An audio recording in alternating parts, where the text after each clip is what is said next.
In the shadowed heart of Stratford-upon-Avon, where cobblestone streets twist like secrets and the wind carries whispers of the past, a man lay dying. His name was William Shakespeare, the greatest playwright the world has ever known, a poet whose words wove love, betrayal, and madness into the fabric of time. But in the spring of 1616, the quill that had conjured kings and tempests fell silent. The man who gave voice to the human soul was slipping into darkness. And the truth of his final days is far stranger, far darker, than the tales we've been told. What drove the bard to his end? Was it illness, despair, or something more sinister? Tonight we unravel the shocking truth about William Shakespeare's final days, a story of mystery, betrayal, and a shadow that still haunts the stage. The year is 1616. England teeters on the edge of a new era. King James I sits on the throne, his court a labyrinth of ambition and paranoia. The air is thick with the scent of plague, the murmur of rebellion, and the fragile hope of a nation clawing its way out of darkness. In London, the Globe Theatre burns bright, its wooden beams echoing with the ghosts of Hamlet's soliloquies and Macbeth's cursed ambition. But Shakespeare, the man who built this world of words, has turned his back on it. He's returned to Stratford, to a quiet life in a town that feels too small for his towering mind. Why? Why would a man at the peak of his genius abandon the stage? The answer lies not in the light of fame, but in the shadows of his soul. Stratford-upon-Avon in 1616 is a place of contradictions. Narrow streets lined with timbered houses lean inward, as if guarding secrets. The river Avon glides silently, reflecting a sky bruised with storm clouds. Shakespeare, now 52, lives in New Place, a grand house bought with the wealth of his plays. To the townsfolk, he's a success, a gentleman with a coat of arms, a man who's risen above his modest roots. But behind closed doors, something is wrong. His neighbors whisper of a man grown distant, his eyes haunted, his laughter rare. His daughter Judith, newly married, speaks of a father who paces at night, muttering lines to himself as if wrestling with unseen spirits. His wife, Anne, watches him with quiet dread, sensing a storm brewing in his silence. The historical record tells us little, but what it hints at is chilling. Shakespeare's will, drafted in January 1616, is a document of precision and pain. It lists bequests with cold formality, money to friends, a sword to a nephew, a gold ring to a fellow actor. But to Anne, his wife of over 30 years, he leaves only his second-best bed. A deliberate slight, a private joke, or something far more troubling. Scholars have debated this for centuries, but the truth lies not in the words of the will, but in the silences between them. Shakespeare was dying, and he knew it. Let's step back. To understand his final days, we must first understand the man. Shakespeare was no ordinary soul. Born in 1564, he rose from a glovemaker's son to a titan of the Elizabethan stage. His plays, Romeo and Juliet, Othello, King Lear, peeled back the skin of humanity, exposing its raw, beating heart.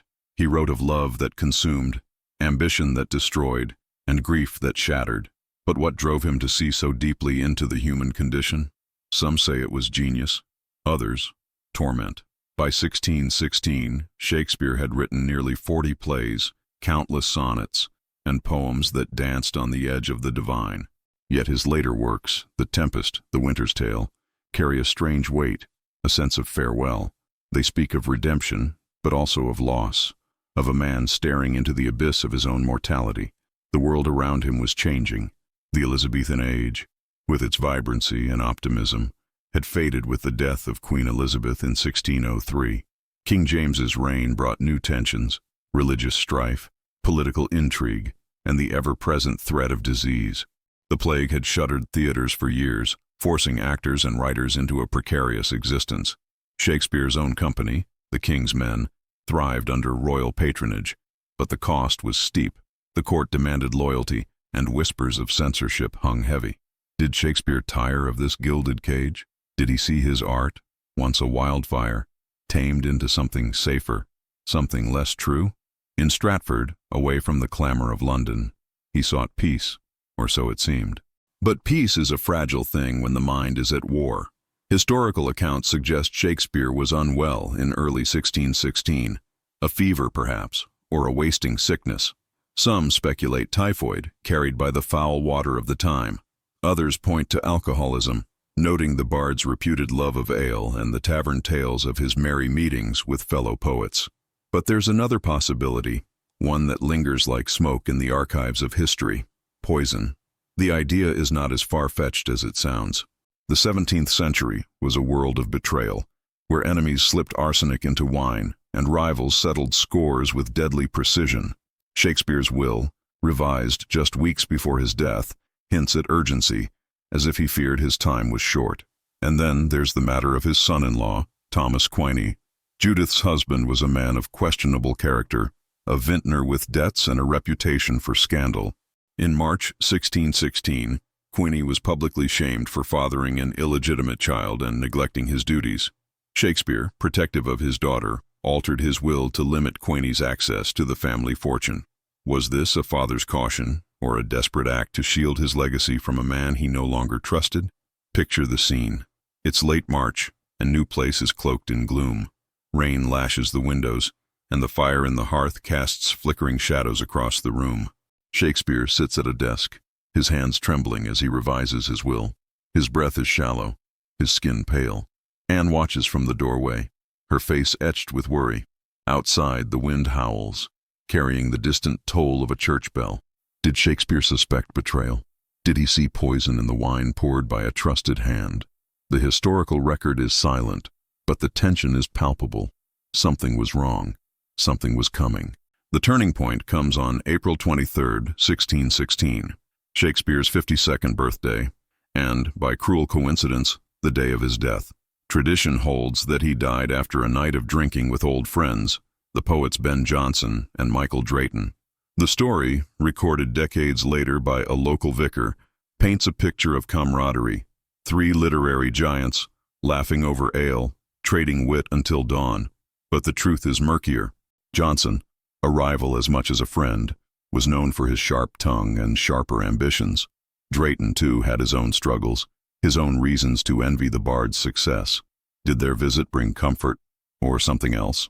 The idea of a final, fatal toast lingers like a ghost, a cup raised in friendship, laced with malice.